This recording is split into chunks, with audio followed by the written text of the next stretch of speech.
கடந்த சில வாரங்களாக ஆண்டவருடைய மலை பிரசங்கம் என்று சொல்லப்படுகின்ற மத்தேயு 5ஆம் அதிகாரத்தின் ஆரம்ப வசனங்களை தியானித்துக் கொண்டு வருகிறோம். கிறிஸ்து நீதியின் ராஜாவாக, பரலோக ராஜ்யத்தின் அரசராக, தமது மனித உருவேற்பினாலே பரலோக ராஜ்யத்தை இந்த உலகத்திலே பிரகடனப்படுத்தினார். ஆங்கிலத்திலே as a king of heaven he inaugurated the kingdom of God on this earth. என்றைக்கு கடவுள் மனிதனானாரோ அன்றைக்கு பரலோக ராஜ்யம் வந்தது. எங்கு ராஜா இருக்கிறாரோ அங்கு ராஜ்யம் இருக்கிறது. எப்படி சார் அதுக்கு அர்த்தம்? ராஜா ஆளுகிறவராக, கட்டளையிடுகிறவராக, தமது வார்த்தையினாலே அவர் செயல்படுகிறவராக இருக்கிறார். படைப்புயிரை வார்த்தையினாலே படைக்கிறார், ஆத்துமாக்களை வார்த்தையினாலே தம்மண்டையில் இழுக்கிறார், உயிரற்ற ஆவிக்குரிய உயிரற்ற மனிதர்களுக்குள்ளே தமது வார்த்தையின் மூலமாகவும் ஆவியின் மூலமாகவும் வல்லமையை அனுப்புகிறார், அவர்களை உயிர்ப்பிக்கிறார். ஆக தம்முடைய திருச்சபையாகிய சரீரத்தை அவர் கட்டுகிறார். இந்த சரீரத்துக்கு விரோதமாக செயல்படுகின்ற எழும்புகின்ற பாதாளத்தின் செயல்களை, சாத்தானின் சக்திகளை முற்றிலுமாக வெற்றி கொண்டவராக இருக்கிறார். Where there is king, there is kingdom. எங்கு ராஜா இருக்கின்றாரோ அங்கு ராஜ்யம் இருக்கிறது. ராஜா எப்படிங்கயா இருக்கிறார்? அவருடைய வசனத்தின் மூலமாக இருக்கிறார், அவருடைய வல்லமையின் மூலமாக இருக்கிறார், அவருடைய பராமரிக்கும் கிருபையின் மூலமாக அவர் இருக்கிறார்.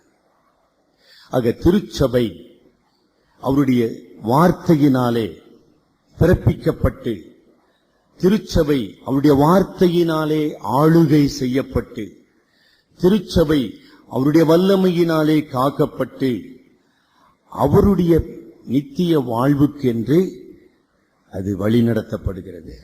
ஆனா மத்தேயு எழுதின சுவிசேஷம் யூதருக்கு எழுதப்பட்டது. யூதர்கள் மேசியாவை எதிர்பார்த்தார்கள். மேசியா யார்? ராஜா. இயேசு யார்? ராஜா. ஆனா யூதர்களாகிய மக்கள் இயேசுவாகிய ராஜாவை ராஜாவாக அங்கீகரித்தார்களா? இல்ல, இன்றைக்கு வரைக்கும் இல்ல. சகரியாவின் தீர்க்க தரிசனத்தின்படி உன் ராஜா உன்னிடத்திலே வருகிறார், பிறப்பினாலே ராஜா பிறந்திருக்கிறார் என்று எருசலேமின் அதிகாரிகளுக்கு அறிவிக்கப்பட்டது. சுருக்கமா மத்தேயு சுவிசேஷம் யூதருக்கு எழுதப்பட்டது. அந்த யூதர்கள் மேசியாவை எதிர்பார்த்தார்கள். யார் மேசியா? இயேசு கிறிஸ்து மேசியா. மேசியா என்றால் என்ன? ராஜா. ராஜா வந்தார். ஆனால் ராஜாவாக அவரை ஏற்றுக்கொண்டார்களா? அங்கீகரித்தார்களா? அடிப்பணிந்தார்களா? தொழுது கொண்டார்களா? அவருடைய ராஜ்யத்தில் பிரவேசித்தார்களா? எல்லாத்துக்கும் இல்லை, இல்லை, இல்லை, இல்லை. அதே தவிர இன்றைக்கு நீங்களும் நானும் செய்ய முடியும். No problem. என்ன சார் பிரசங்கா? எனக்கு தெரியாத பிரசங்கமா? நான் படிக்காத பைபிளா?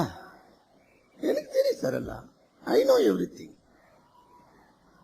சரியா? அப்ப இங்க கேட்கிற சத்தியத்தை அல்லது கர்த்தருடைய வசனத்தை தூக்கி ஓரம் போட்டுட்டு உன்னுடைய அனுதின வாழ்க்கையில உன்னுடைய சொந்த புத்தியின் மீதும், உன்னுடைய சொந்த விருப்பத்தின் மீதும், உன்னுடைய சொந்த பாவ இயல்பின் மீது நீ செயல்பட்டு கொண்டிருப்பாயனால் எங்கு உன்னுடைய வாழ்க்கையில ராஜா இருக்கிறார்? எங்க பார்க்கிறாரு? Do you acknowledge his lordship in your life? என்னுடைய சித்தம், என்னுடைய விருப்பம், என்னுடைய தீர்மானம், என்னுடைய நடவடிக்கைகள் ராஜா ராஜா அவர் ராஜா இருக்கிறார். Where there is king, there is kingdom. உன்னுடைய சிந்தையிலே முதலாவது அங்க இருக்கிறாரா கிறிஸ்து? இனி நான் அல்ல, அதான் பவுல் சொன்னான், இனி நான் அல்ல கிறிஸ்துவே. ஆக என்னுடைய சிந்தையிலே கிறிஸ்துவாகிய ராஜா இருக்கிறாரா? கிறிஸ்துவாகிய ராஜா என் சிந்தையில் இருப்பாரானால் நான் அவருடைய சித்தத்துக்கு என்னை ஒப்பு கொடுத்திருக்கிறேனா? அல்லது என்னுடைய சித்தம் கிறிஸ்துவின் சித்தத்துக்கு எதிராக போராடி கொண்டு இருக்குதா? I don't know. நீங்க உங்களுடைய செயல் அதை நிரூபிக்க வேண்டும். ஐயா, என்னுடைய வாழ்க்கையில கிறிஸ்து ராஜாவாக இருக்கிறாருங்க. ஆமா, என்னுடைய சித்தத்தை அவருடைய பாதப்படியிலே நான் வைத்திருக்கிறேன். நான் அவருக்கு அடிமை. அதுவும் மறந்துடக்கூடாதுங்க. எங்க ஒரே நேரத்தில் இப்பெல்லாம் பல ராஜ்யங்கள் இருக்குது, பல ராஜாக்கள் இருக்கிறாங்கன்றதை பார்க்கிறோம். எல்லாரும் ஒரே நேரத்தில் பல ராஜாக்கள்லாம் ஒன்று கூட்டு. ஆனா இந்த கிங்டம் ஆஃப் காட், பரலோக ராஜ்யத்துல ஒரு ராஜா தாங்க. சும்மா இருக்கிறவங்களாம் ராஜா கிடையாதுங்க. கிறிஸ்து என் ராஜாவாக இருப்பாரா? நான் அவருக்கு என்னவாக இருக்க வேண்டும்? பவுல் சொல்லுகிறான், நான் அவருடைய அடிமை. நான் அவருடைய அடிமை. ஆக ஏன் நான் அடிமையாக இருக்கிறேன்? அவருடைய ராஜ்யம், அவருடைய ஆளுகை என் மூலமாக நிறைவேறுமாறு. சுவிசேஷகன் மிக மிக கஷ்டப்பட்டு இந்த உண்மையை விளக்கி கொண்டிருக்கிறார். ஏன்பா, ராஜாவாக பிறந்தாரே, நீங்க அவரை ஏற்றுக்கொண்டீங்களா? புறக்கணித்துட்டீங்க. அவர் ராஜாவாக வாழ்ந்தாரே, எப்படி சார் வாழ்ந்தார் ராஜாவாக?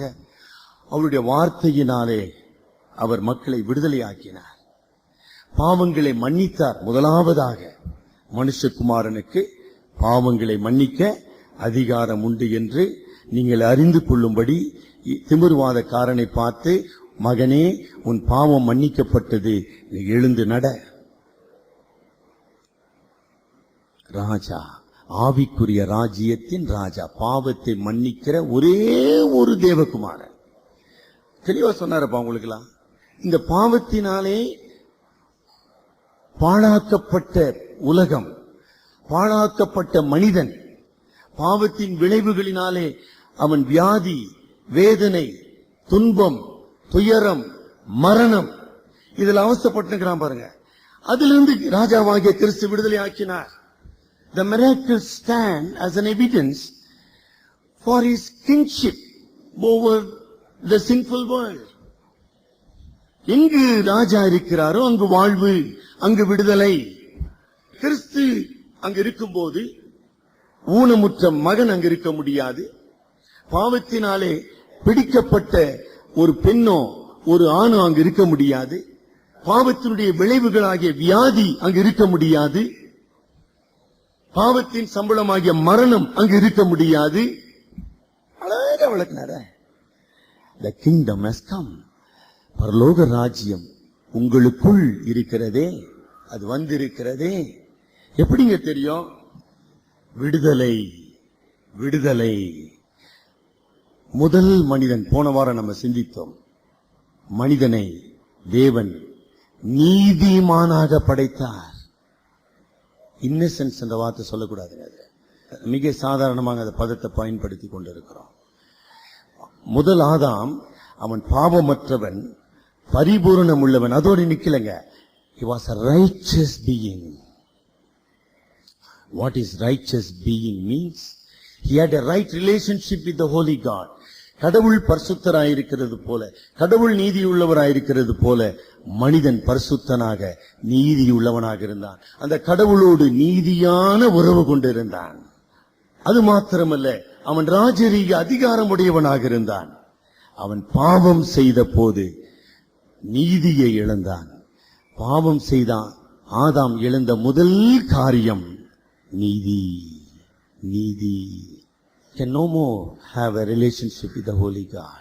இப்படி நீதி அவன் இழந்தான். நீதி இழந்ததினால ஆட்சியை இழந்தான், அதிகாரத்தை இழந்தான். அவனுடைய ஆட்சி சாத்தானுக்கு பறிகொடுக்கப்பட்டது. இந்த ஆட்சியை மீட்டுக் கொள்வதற்காக தேவகுமாரன் இந்த உலகத்துக்கு வந்தார். பலவானை முந்தி கட்டினால் ஒழிய அவன் வீட்டை என்ன செய்ய முடியாதுங்க, கொள்ளையிட முடியாது. ஆக மனுஷகுமாரன் எதற்கு வந்திருக்கிறாருமா? மிக அழகா சொன்னார். பலவானை, சத்துருவாகிய சாத்தானை அவர் கட்டி, அவனுடைய அடிமைத்தனத்துக்குள் இருக்கிற உங்களையும் என்னையும், இருளின் அதிகாரத்திலும் இருளின் ராஜ்யத்துக்குள்ளும் இருந்த உங்களையும் என்னையும் அவர் மீட்டுக் கொண்டார். கொலோசியர் 1:13. இருளின் அதிகாரத்தில் இன்று நம்மை விடுதலையாக்கி தமது அன்பின் குமாரனுடைய ராஜ்யத்துக்கு உட்படுத்தனவருமாயிருக்கிற ராஜ்யம். Where there is king, there is kingdom. நீ தேவனுடைய ராஜ்யத்தின் குடிமகனா? நீ தேவனுடைய பிள்ளையாப்பா? எப்படி சார் தெரியும்? நீ இருளின் அதிகாரத்தில் நின்று விடுதலையாக்கப்பட்டிருக்கிறாயா? That is the evidence. Nothing else. இருளின் அதிகாரம், இருளின் ஆட்சி, இருளின் அறியாமை, இருளின் மடமை, foolishness of God. இதிலிருந்து கர்த்தர் உன்னை விடுதலையாக்கிறாரா? அந்த பாவத்தினாலே வந்த வேதனைகள் எவ்வளவா இருக்கலாம். சரீர வேதனை, மன வேதனை, இன்னும் எத்தனையோ பாடுகள். கர்த்தர் அவைகளிலிருந்து விடுதலை கொடுத்திருக்கிறாரா? விடுதலைனா, I don't say, there is a sense in saying that as a Christian we enjoy a fuller life and a life of healing. ஆங்கிலத்தில் அந்த phrase நன்றாக இருக்கும். It is a better phrase in English.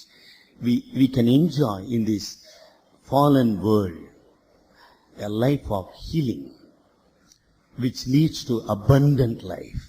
பாவத்தினாலே என் சரீரத்தில் வியாதி வந்திருக்குது, பலவீனம் இருக்குது, மனதிலே வேதனைகள் இருக்குது, போராட்டத்தின் நெருக்கங்கள் இருக்குது, பயங்கள் இருக்குது. In spite of all these things, you can enjoy the presence of God and the power of God and the deliverance of God and the healing of God. நம்ம கற்றுக்கொள்ளுகிற பாடமா, எங்கு கிறிஸ்து ஆளுகிறாரோ அங்கு விடுதலை, அங்கு புத்துயிர். 1 பேதுரு 2:24. நாம் பாவங்களுக்காக செத்துட்டோம். என்றைக்கு? நேற்று 12 பேர் தங்களுடைய விசுவாசத்தை அறிக்கை செய்து ஞானஸ்நானம், பாவங்களுக்காக செத்து, we have died to sin and we live for righteousness.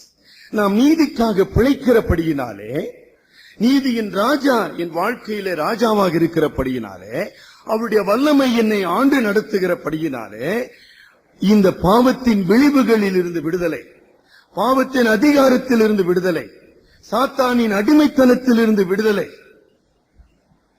Sir, விடுதலைனால எனக்கு வியாதி இருக்கக்கூடாது இல்ல, வியாதி இருக்கலாம், ஆனா விடுதலையோடு நான் இருக்கிறேன். பலவீனம் இருக்கலாம், ஆனால் பலப்படுத்துகிற தேவனுடைய கிருபை என்னோடு கூட இருக்குது. நல்லா கவனிச்சீங்களா?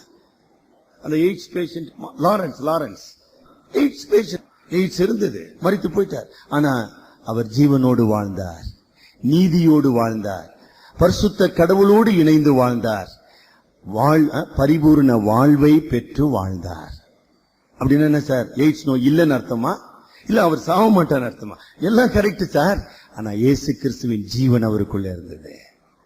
There is a difference. அவருக்கு சாவு பயம் கிடையாது. ஏன் ஆண்டவரே என்னை இப்படி சோதிக்கிறேன்னு அவர் சொல்லல. ஆண்டவரே, இந்த கடுமையான வியாதியில உங்களுடைய கிருபை எவ்வளவு அற்புதமானது என்பதை நான் அறிக்கை செய்கிறேன். வார்த்தை கவனிச்சிங்களா? அது இருக்குது அவங்க வாழ்க்கையில. கிறிஸ்து ராஜாவாக இருப்பாரானால் வியாதியிலே, வேதனையிலே, துன்பத்திலே, துயரத்திலே, இயேசுவே நீர் அற்புதமானவர். எல்லாரும் சொல்ல முடியாதுங்க, சொல்லி பாருங்க. சொல்ல முடியுதான்னு பாருங்க. எல்லாரும் சொல்ல முடியாது. அப்படி இல்லை, எல்லாரும் சொல்லக்கூடுமானால் கிறிஸ்து ஏங்க அந்த உலகத்துக்கு வரலாம்? கிறிஸ்து ஏன் ஜீவன் அளிக்க வேண்டும்? நாம் நீதிக்கு பிழைத்திருக்கும்படிக்கு அவர் நம்முடைய பாவங்களை சிலுவையிலே சுமந்தார். Because of his wounds we are healed. நாம் விடுதலையாக்கப்பட்டோம். நாம் இந்த சரீரம் மண்ணுக்கு மண்ணாக போகலாம், ஆனால் என்னுடைய ஆத்துமா கிருபையின் மேல் கிருபை பெற்று மகிமையின் மேல் மகிமை அடைந்து தேவனுடைய ராஜ்யத்திலே வந்து காணப்படும். I'm heading towards a life eternal. என்ன அற்புதமான நம்பிக்கை! எங்கு ராஜா இருக்கிறாரோ அங்கு ராஜ்யத்தின் நன்மைகள் வெளிப்பட வேண்டும், வெளிப்பட வேண்டும். உங்க வாழ்க்கையில ராஜ்யத்தின் நன்மைகள் வெளிப்படுதா? அததான் நம்ம இன்றைக்கு 2 பின்னணியில பார்க்க போறோம். மத்திய எழுதின சுவிசேஷம் 5ஆம் அதிகாரத்தின் 2 வசனங்களை சேர்த்து இன்றைக்கு நம்ம பார்க்க போறோம். போன வாரத்துல 6ஆம் வசனம் மாத்திரம் பார்த்தோம். இந்த வாரத்துல 6-7 வசனங்களை நாம் இணைத்து பார்க்கிறோம். மத்திய 5:6-7. நீதியின் மேல் பசிதாகம் உள்ளவர்கள் பாக்கியவான்கள், அவர்கள் திருப்தி அடைவார்கள். இரக்கமுள்ளவர்கள் பாக்கியவான்கள், அவர்கள் இரக்கம் பெறுவார்கள். நீதி எங்கு வாழ்கிறதோ அங்கு இரக்கம் செயல்படுகிறது. எங்கு இரக்கம் செயல்படுகிறதோ அங்கு நீதி வாழ்ந்து கொண்டிருக்கிறது. You cannot separate these two. இந்த நீதியும் இரக்கமும் கடவுளுடைய பண்புகள். பரலோக ராஜ்யத்தின் குடிமக்களாக நீங்களும் நானும் இருக்க வேண்டுமானால் அல்லது மாற வேண்டுமானால் கடவுளுடைய பண்புகள் நம் வாழ்க்கையின் குணங்களாக மாற வேண்டும். கடவுள் தாங்க நீதியா இருப்பாரு, நான் நீதியா இருக்க மாட்டேன் சார். கடவுள் தான் பரிசுத்தரா இருப்பாரு, நான் பரிசுத்தரா இருக்க மாட்டேன். கடவுள் தான் இரக்கமுள்ளவரா, இப்படி சொல்றவங்களுக்கு இல்லைங்க பரலோக ராஜ்யம். ரொம்ப மிக தவறாக புரிந்து கொண்டு இருக்கிறோம். நான் பரிசுத்தராயிருக்கிறேன், ஆகையால் நீங்களும் பரிசுத்தராயிருங்கள். நான் நீதி உள்ளவராயிருக்கிறேன், ஆகையால் நீங்களும் நீதி உள்ளவர்களாய் வாடுங்கள். நான் இரக்கமுள்ளவனாயிருக்கிறேன். I am merciful. Be merciful one unto other. இதுல என்ன முரண்பாடு உங்களுக்கு இருக்குதுங்க? ஏன் உங்களுக்கு உங்களுடைய சிந்தனையில் அந்த முரண்பாடு இருக்கிறதுனால தான் உங்க வாழ்க்கையில முரண்பாடுங்கம்மா. If you don't have the right faith, if you don't have the right understanding of God, you cannot have a right life. அதான் பரிசுத்த அகஸ்தினுடைய வாய்மொழி. சரியான விசுவாசம், சரியான வாழ்க்கையை உனக்கு கொடுக்க வேண்டும். உன் வாழ்க்கை சரியில்லை என்றால் உன் விசுவாசம் சரியில்லை. என்ன சார் விசுவாசம் சரியில்லை? கடவுளை பற்றிய அறிவு சரியில்லை. கடவுள் அன்புள்ளவருங்க, நான் அன்புள்ளவனா இருக்க மாட்டேன் அப்படின்னு நீங்க சொல்வீர்களானால் கடவுளுடைய அன்பை நீங்கள் தவறாக புரிந்து கொண்டிருக்கிறீர்கள். கடவுள் நான் யாருக்கும் மன்னிக்க மாட்டேங்க, நான் யாருக்கும் இறங்க மாட்டேன், நான் யாரையும் மதிக்க மாட்டேன், நான் யாருக்கும் பயப்பட மாட்டேன், ஆனா நான் கடவுளை நம்புறேன்னு சொல்ல நீங்க தவறாக புரிந்து கொண்டிருக்கிறீர்கள். God is not contradictory himself. கடவுள் தம்மில் தாமே முரண்பட்டவர் அல்ல. ஆனா நீ அப்ப முரண்பட்டவனா வாழ்ந்து கொண்டிருக்கிற. கடவுளை பற்றிய அறிவு நீ தவறாக புரிந்து கொண்டிருக்கிற. அதான் அந்த உக்ரானக்காரன் போன வாரம் நம்ம சிந்தித்தோம். ஒருவன் ஒரு எஜமானுக்கு ஏராளமான கடன்களை அவன் பெற்றிருந்தான். அந்த எஜமான் கூப்பிட்டு, வா நான் உன்னை மன்னிச்சிடுறேன்பா, நான் உன்னை மன்னிச்சிடுறேன். நான் மன்னிச்சேனா இல்லையா? எஜமானே காலில் விழுந்து, ஆண்டவரே இத்தனை 1000 காசுகள் நான் உனக்கு கொடுக்க முடியல, நான் உன்னை சரிப்பா நான் உன்னை மன்னிச்சேன். அவன் என்ன பண்ணான்? எழுந்து போய் 10 காசு அல்லது சொற்ப பணம் தனக்கு கடனா இருந்தவனை தொண்டைய பிடிச்சி கழுத்தை நெரிச்சு கொண்டு போய் தள்ளானா. இரக்கமற்றவன். எஜமான அவனை கூப்பிட்டான், டேய் அயோக்கியனே, துரோகிய, நன்றி கெட்டவனே, உனக்கு மன்னித்தல்ல நானே, நீ ஏன்டா அவனை மன்னிக்கல? அப்ப ராஜா யாருன்னு உனக்கு புரியல, ராஜா அவனுடைய இரக்கம் உனக்கு தெரியல, ஆகவே உனக்கு சரியான இடம் போப்பா, பற்கடிப்பும் வேதனையும் உள்ள எரி நரகத்திலே அவனை தள்ளி போடுங்கள். Do you understand? பரலோக ராஜ்யத்தை பத்தி தான் தொடர்ந்து படிக்க போறோம். 3 அதிகாரங்கள் படிக்க போறோம். What is kingdom of God? நான் தேவனுடைய ராஜ்யத்தின் குடிமகனாக இருக்கின்றேனா?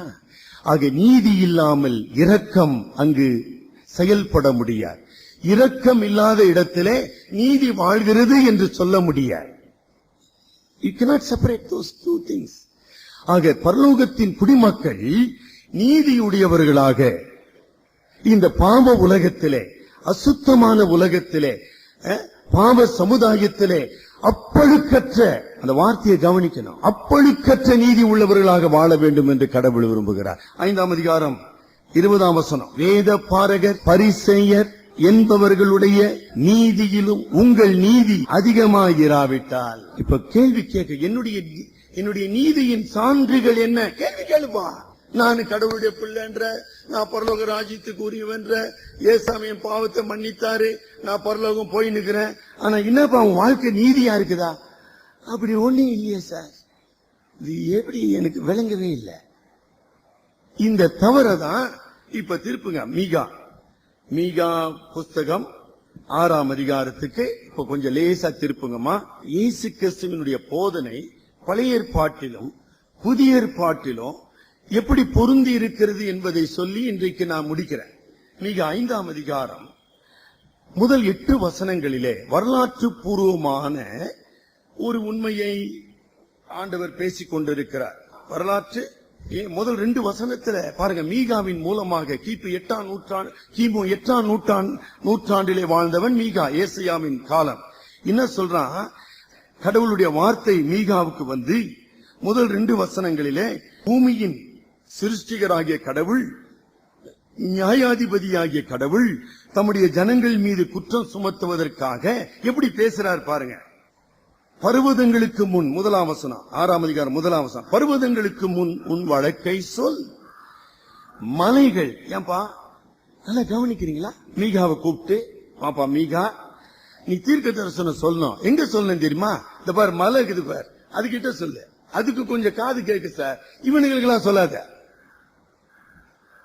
அப்படிதானே அர்த்தம். மலைகளே, பர்வதங்களே, ஏன்னா இவங்களோட பேசி ஒரு பிரயோஜனம் இல்லைங்க.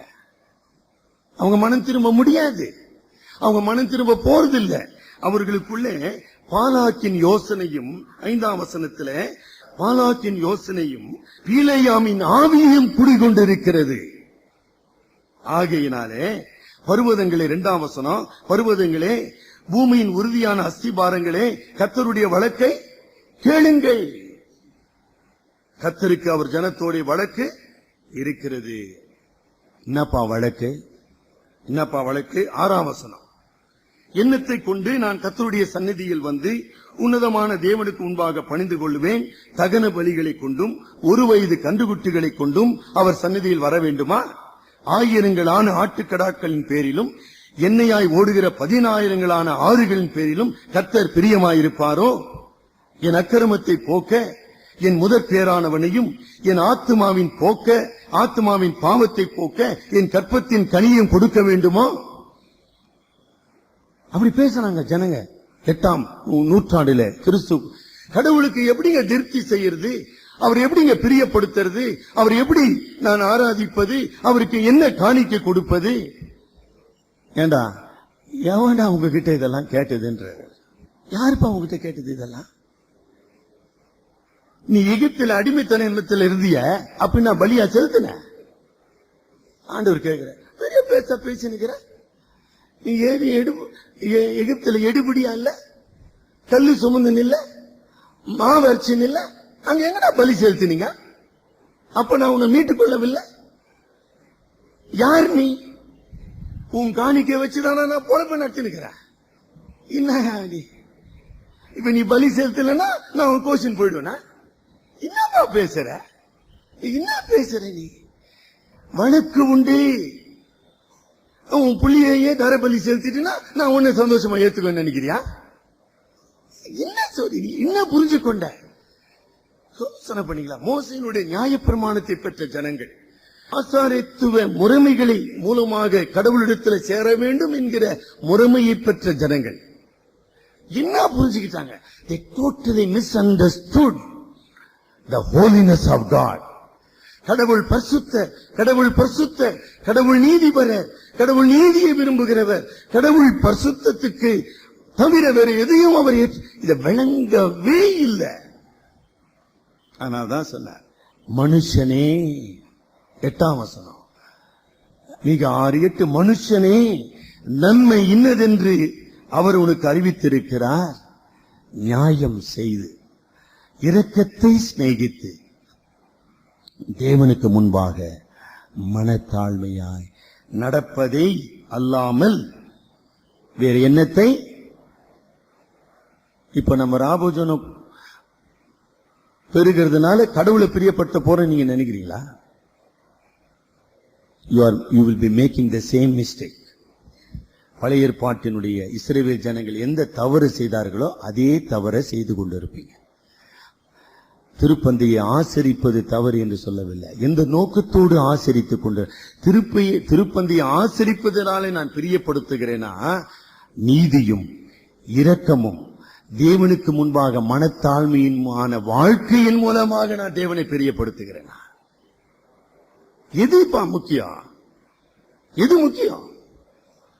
இது புறமான ஒரு சடங்காக உன் வாழ்க்கையில என் வாழ்க்கையில மாறி போகலாம். நம்ம வாழ்க்கையில விடுதலை இல்லை. நம்முடைய வாழ்க்கையில வளர்ச்சி இல்ல, நம்முடைய வாழ்க்கையில கனி இல்ல. ஏன் இல்ல? ஆமா, ரிச்சுவல் ஆக்கிட்டோம் எல்லாம். உபாகமம், இது மீகா ஒண்ணும் புதுசா சொல்லுங்க. உபாகமம், மோசே உபாகமம் 10ஆம் அதிகாரத்திலே 12-13 வசனங்களிலே எச்சரிப்பா சொல்ற, இஸ்ரவேலே, நீ கானானை சுதந்திரிக்கும் போது கானானிய ஜாதிகளையும் கானானிய தெய்வங்களையும் கானானிய வழிபாடுகளையும் கானானிய பலிமுறைகளையும் கானானிய டெம்பிள் பிராஸ்டிடியூஷன் சொல்லுவாங்க, கானானிய வேசித்தனமான வாழ்க்கையை நீ பின்பற்ற போகிறாய். ஆகவே எச்சரித்து பேசுகிறார். படிக்கலாமா? இப்பொழுதும் இஸ்ரவேலே 10-12, நீ உன் தேவனாகிய கர்த்தருக்கு பயந்து அவர் வழிகளில் எல்லாம் நடந்து அவரிடத்தில் அன்பு கூர்ந்து உன் முழு இருதயத்தோடும் உன் முழு ஆத்துமாவோடும் உன் தேவனாகிய கர்த்தரை சேவித்து நான் இன்று உனக்கு கற்பிக்கிற கர்த்தருடைய கற்பனைகளையும் அவருடைய கட்டளைகளையும் உனக்கு நன்மை உண்டாகும்படி கை கொள்ள வேண்டும் என்பதை அல்லாமல் வேற எதை உன் தேவனாகிய கர்த்தர் உன்னிடத்தில் கேட்கிறார்.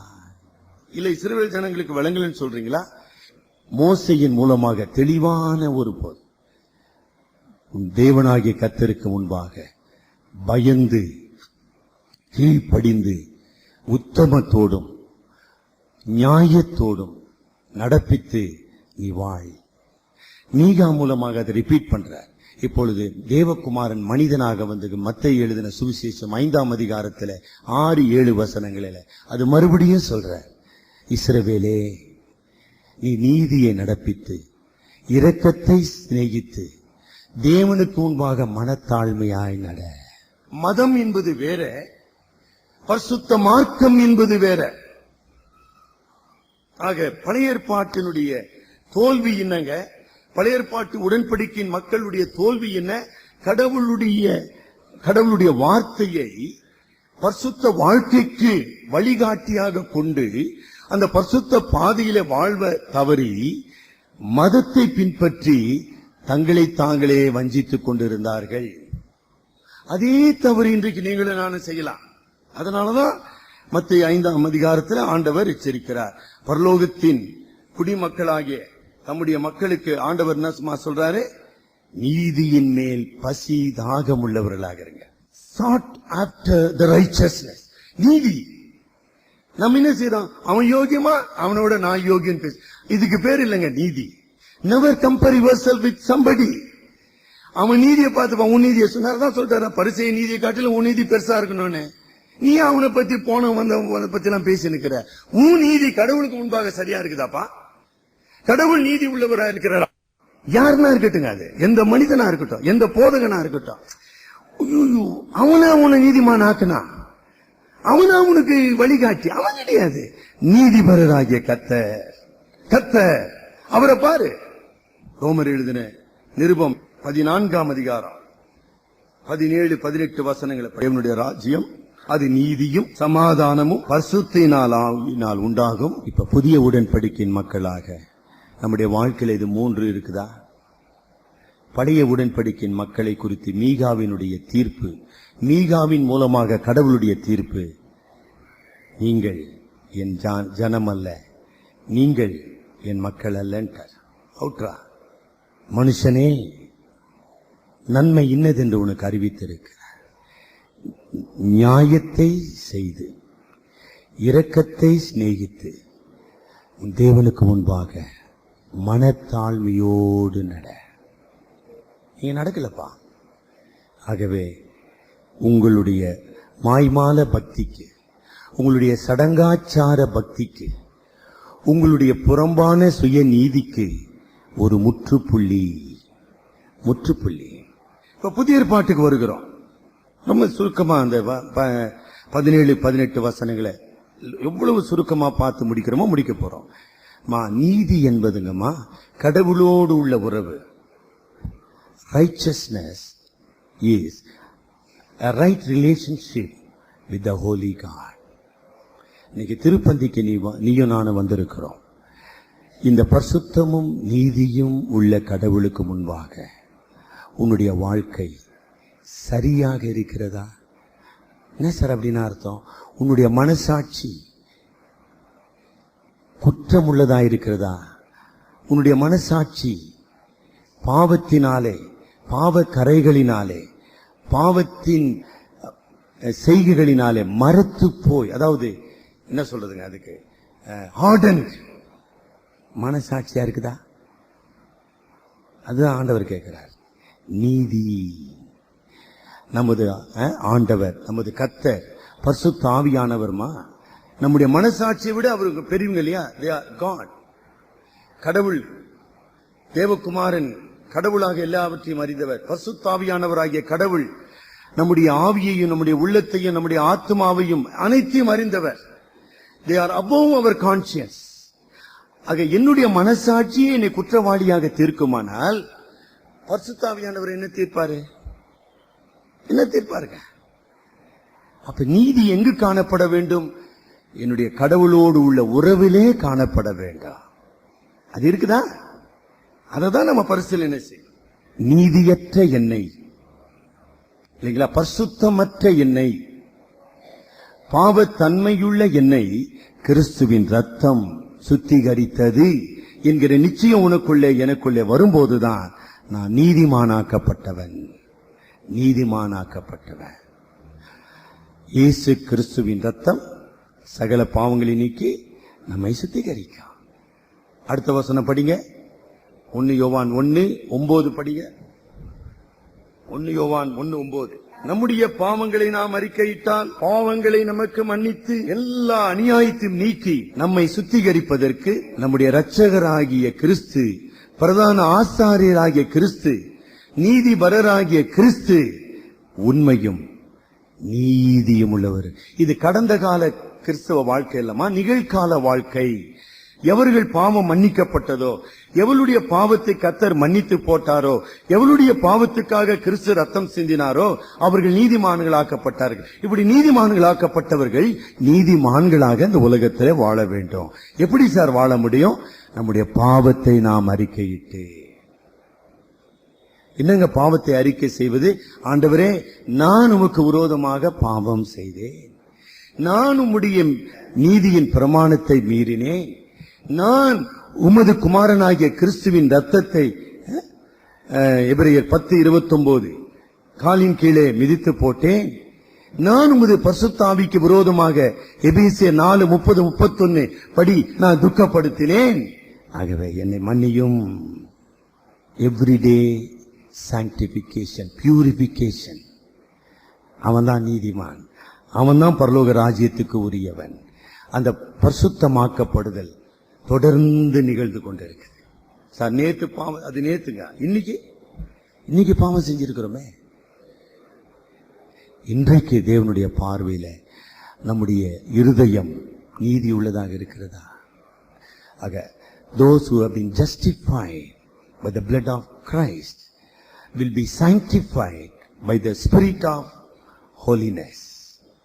எவர்கள் கிறிஸ்துவின் இரத்தத்தினாலே நீதிமான்களாக்கப்பட்டார்களோ அவர்களை பரிசுத்த ஆவியானவர் பரிசுத்தப்படுத்துகிறவராயிருக்கிறார். எப்படிங்க பரிசுத்தப்படுத்துகிறார்?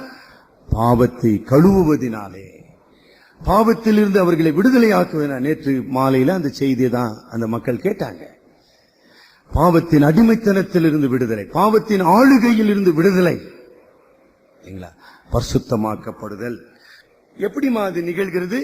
பிரதான ஆசாரியராக கிறிஸ்து எனக்காக பரிந்து பேசுகிறபடியினாலே, சிலுவையிலே கிறிஸ்து ரத்தம் சிந்தினபடியினாலே என் பாவம் மூடப்பட்டது. கிறிஸ்து பிரதான ஆசாரியராக தேவனுடைய வலது பார்சத்திலே பரிந்து பேசுகிறபடியினாலே என் பாவத்தை அவர் மன்னிக்கிறவராய், அவர் உண்மையும் நீதியும் உள்ளவராய். அப்படி அது மாத்திரம் அதோடு நிறுத்திட முடியாதுங்க. கிறிஸ்து ராஜாவாக இருக்கிறார். The mediatory work of Christ. கிறிஸ்து எனக்காக தேவ ஆட்டுக்குட்டியாக மரித்தார். கிறிஸ்து எனக்காக வலது பார்சத்திலே பரிந்து பேசிக் கொண்டிருக்கிறார். அவ்வளவுதானே சார்? இப்ப என்னங்க? கிறிஸ்து என்னிலே ஆளுகை செய்கிறார். என்னிலே, என் வாழ்க்கையில அப்படி ஆளுகை செய்வதனாலே என்னை உலகத்தின் தீமையில் இருந்து, உலகத்தின் பாவத்தில் இருந்து, சாத்தானுடைய தாக்குதலில் இருந்து என்னை பாதுகாக்கிறார். கிறிஸ்து உங்களை பாதுகாக்கிறாரா? அதனால்தான் அந்த ஜெபம் பண்றோம். என்னங்க ஜெபம்? தீமையை நின்று, சொல்லுங்க, தீமையை நின்று எங்களை நாங்களே ரட்சித்துக்குவோம் சார். அப்படியா ஜெபம் பண்றீங்க? என்னத்துக்கு அந்த ஜெபம்? நீங்க நானே அல்லா செஞ்சிருவோம் சார். அல்லா நானேங்க, நான் உபவாசம் பண்ணுவேன், நான் அது பண்ணுவேன். அப்படியா? ஐயோ, அப்படி சொல்லி தரீங்களா ஆண்டவர் ஜெபம்? தீமையில் நின்று எங்களை ரட்சித்துக் கொள்ளும் உம்முடைய ராஜ்யமா. அடுத்த வார்த்தை உம்முடைய ராஜ்யம், அதாவது உமது வல்லமை, உமது ஆளுகைக்குள்ளாக என்னை வைத்துக் கொள்ளும். என்ன அழகா இருக்குது பாத்தீங்களா? இப்ப பழைய ஏற்பாட்டிலே மீகாவின் தீர்க்க தரிசனத்தை கேட்ட இஸ்ரவேலுடைய மக்கள் நிலை நம்பிக்கையற்ற நிலை. புதிய ஏற்பாட்டிலே இயேசுவினுடைய ராஜ்யத்திற்குள்ளாக கொண்டு வரப்பட்ட உங்களுடைய என்னுடைய நிலை எவ்வளவு பாக்கிய நிலை. அன்றைக்கு அவங்களுக்கு பாவம் போறதுக்கு வழி தெரியல. ஆட்டுக்கடாவை வெட்டுறதை தவிர, மாட்டு ரத்தத்தை சிந்துவதை தவிர வேற ஒண்ணும் அவனுக்கு கிடையாதுங்க, இல்ல அவனுக்கு. ஆனா இன்றைக்கு நீங்களும் நானும் எவ்வளவு பாக்கியசாலிகள். நாம் நம்முடைய பாவங்களை அறிக்கையிட்டார், நம்முடைய பாவங்களை மன்னிக்கிற ஒரு பிரதான ஆசாரியர். என்ன அற்புதம்! அவ்வளவுதானுங்களா? இந்த நீதியை நான் பெற்றிருக்கும் போது என்னமா நடக்கும்? சமாதானம். என்னமா சமாதானம்? என் உடன் விசுவாசியோடு, என் உடன் விசுவாசியோடு நான் சமாதானம் உடையவனாக இருப்பேன். ஒரு மெய் கிறிஸ்தவனுக்கு விரோதியே கிடையாதுங்க. There can be no enemies for a Christian except the Satan. நல்ல காது கேட்சீங்களா? உங்க வாழ்க்கையில இந்த தெளிவு இருக்குதா? ஆத்துமாவின் சத்துருவாகிய சாத்தானை தவிர இந்த உலகத்தில் விசுவாசிக்கு சத்துருவே கிடையாதுங்க. மத்திய 5ஆம் அதிகாரம் 44ஆம் வசனம். அப்ப உங்க சத்துருக்களை சிநேகின்னு சொல்லும் போது அவங்க உங்க ஃப்ரெண்ட்ஸா தானே மாறுறாங்க. எப்படி அவங்க சத்துருக்களா இருக்க முடியும்? உங்களை சபிக்கிறவர்களே ஆசீர்வதியுங்கள், நன்மை செய்யுங்கள். அப்ப நீங்க சிநேகிக்கிறீங்க, நீங்க ஆசீர்வதிக்கிறீங்க, நன்மை செய்கிறீங்க. அப்புறம் உங்களை இப்ப இந்த 4 காரியத்தை செய்யும் போது யார் உங்களுக்கு சத்துரு? நீங்க சபிக்கிறீங்க. உங்கள் சத்துருக்களை சிநேகியுங்கள், உங்களை சபிக்கிறவர்களை ஆசீர்வதியுங்கள், உங்களை பகைக்கிறவர்களுக்கு நன்மை செய்யுங்கள், உங்களை துன்பப்படுத்துகிறவர்களுக்கு ஜெபம் பண்ணுங்க. இப்ப எப்படி அவங்க சத்துருவா இருக்க முடியும்? ஆண்டவரே, என்னை விரோதிக்கிற, என்னை படிக்கின்ற, என்னை துன்பப்படுத்துகின்ற, எனக்கு கொடுமை செய்கின்ற என்னை எஜமானை ஆசீர்வதியும் நான் ஜெபம் பண்ண பிற்பாடு அவன் எனக்கு சத்துருவா இருப்பானா? அதனாலதான் ஸ்தேவான் கல்லெறிந்து கொல்லப்படும் போது பிதாவே இவர்களை மன்னியும் என்று சொன்னார். A true Christian has no enemies. அதான் சொன்ன நீதியும் இரக்கமும் இணைந்த ஒரு வாழ்க்கையில அது இருக்குதா? இதெல்லாம் நம்ம அறிக்கை செய்யணுங்கம்மா. சும்மா ராபோஜனத்துக்கு வருவதனால நம்ம மாய்மாலமான ஒரு பக்தியையோ அல்லது ஆசீர்வாதத்தையோ நம்ம எதிர்பார்க்க முடியாது. சரிங்களா? ஆக ரோமர் 17 என்ன வாசித்தோம்? அது நீதியும் சமாதானமும் பரிசுத்த ஆவியினால் உண்டாகும் சந்தோஷம். ரோமர் 14, 17 இல்லைங்களா? தேவனோடு நல் உறவு கொண்டிருக்கும் போது என்னை துன்பப்படுத்துகிறவர்களை நான் ஆசீர்வதித்து அவர்களுக்காக நான் ஜெபிக்கும் போது என் இதயத்தில் என்னமா நிரப்பப்படுது? பரிசுத்தாவினால் உண்டாக சந்தோஷத்தினாலே நான் நிரப்பப்படுகிறேன். கடவுளுக்கு நன்றி சொல்லுகிறேன், கடவுளை ஆராதிக்கிறேன், கடவுளை துதிக்கிறவனாக நான் மாறுகிறேன். சரி, அதோட முடிஞ்சு போச்சுங்களா? 17ஓட முடியலங்க. 18க்கு வாங்க. ரோமர் 14, 18 இவைகளிலே ஆக இப்படி நீதியுள்ளவன், இப்படி மனிதரோடு நல் உறவு கொண்ட எல்லாரோடும், நோ எக்ஸப்ஷனல், வித் எவ்ரிபடி நல்லுறவு கொண்டவன், இதயத்திலே சந்தோஷத்தினால் நிரம்பினவன் என்னமா செய்வான்? கிறிஸ்துவுக்கு ஊழியம் செய்வான். ஜாய்ஃபுல்லி. நிந்தனை வந்தாலும், பாடு வந்தாலும், துன்பம் வந்தாலும் இன்னும் அதிகமா ஊழியம் செய்வான். ஏங்க நமக்கு ஏங்க இந்த தலைவலின்னு சொல்ல மாட்டான்.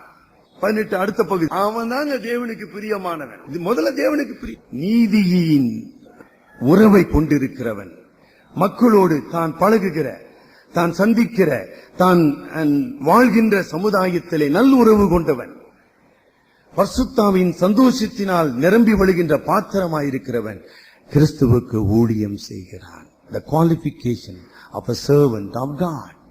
அவன் தேவனுக்கு பிரியமானவன். அப்படி தேவனுக்கு அவன் பிரியமானவனா இருக்கிறபடியினாலே அடுத்த வசனம், ஆமா, he will be acknowledged by the fellow beings as a child of God. தேவனுடைய பிள்ளை என்கிற அங்கீகாரம் பெற்றவன். அங்கீகாரத்தை நான் தேடின்னு போக கூடாது, அது என் வேலை கிடையாது. நான் கடவுளோடு நீதி உள்ளவனாக வாழும்போது, மனுஷரோடு நல் உறவினோடு நான் வாழும்போது அங்கீகாரம் என்னை தேடி வர வேண்டும். அதாங்க அது எவ்வளவு பெரிய வெரி பிராக்டிக்கல். கவனிச்சிங்களா? இந்த 2 வசனத்துல இல்லைங்களா மத்திய 5ஆம் அதிகாரத்தின் உண்மை விளக்கப்பட்டிருக்குது. நீதி, பரிசுத்த ஆவியினால் உண்டாகும் நீதி, சமாதானம், சந்தோஷம் என்னை தேவனுக்கு பிரியமுள்ளவனாக, என்னை மனுஷரால் அங்கீகரிக்கப்பட்டவனாக நிறுத்துகிறது. தலைவனுக்கு நாம் ஜெபிப்போம்.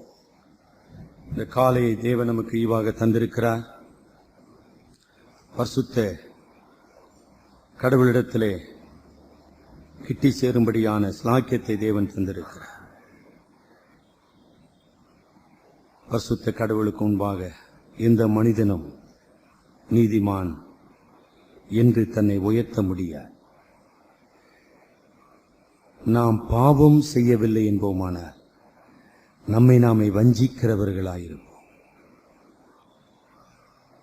தேவனை பொய்யராக்குகிறவர்களாயிருப்போம். பரிசுத்த ஆவியானவர் நம்முடைய இருதயத்தையும் நம்முடைய சிந்தையையும் நமது ஆவியையும் ஆராய்கிறவராக நம்மோடு கூட இருக்கிறார். இந்த பரிசுத்த ஆவியினால் உண்டாகும் நீதி நம்முடைய அனுபவமா? பரிசுத்த ஆவியினால் உண்டாகும் சமாதானம் நம்முடைய மனசாட்சியிலே, நம்முடைய இருதயத்திலே ஆளுகை செய்கிறதா? பரிசுத்த ஆவியினால் உண்டாகும் சந்தோஷம் அவரை ஆராதிக்க என்னை விடுதலையோடு வழி நடத்துகிறதா? என்னுடைய மனசாட்சி நான் தேவனுக்கு பிரியமானவன் என்பதை அறிக்கை செய்கிறதா? என்னை காண்கிறவர்கள் இவன் தேவனுக்கு பக்தி உள்ளவன் என்கிற சாட்சியை சொல்வார்களா? கேள்விக்கு பதில் நாம தாங்க ஆண்டவருக்கு சொல்லணும், மனுஷருக்கு இல்ல. மனுஷன் நமக்கு ரத்தம் சிந்தலைங்களே, கிறிஸ்து ரத்தம் சிந்தன, அவருக்கு சொல்லணும் பதில். ஏன் என் வாழ்க்கையில தோல்விகள்? ஏன் என் வாழ்க்கையில முரண்பாடுகள்? ஏன் என் வாழ்க்கையில உண்மையற்ற நிலை? ஏன் என் வாழ்க்கையிலே சந்தோஷமற்ற நிலை? அன்பின் ஆண்டவரே, உம்முடைய கிருபாசன தண்டையிலே நாங்கள் கிட்டி சேருகிறோம். என்னிடத்திலே வருகிறவனை நான் புறம்பே தள்ளுவதில்லை. எங்கள் பாவங்களை அங்கீகரித்தவர்களாக, ஏற்றுக்கொண்டவர்களாக, எங்கள் அக்கிரமங்களை உம்முடைய சிலுவையின் ரத்தத்தினாலே கழுவும்படி நாங்கள் வருகிறோம்.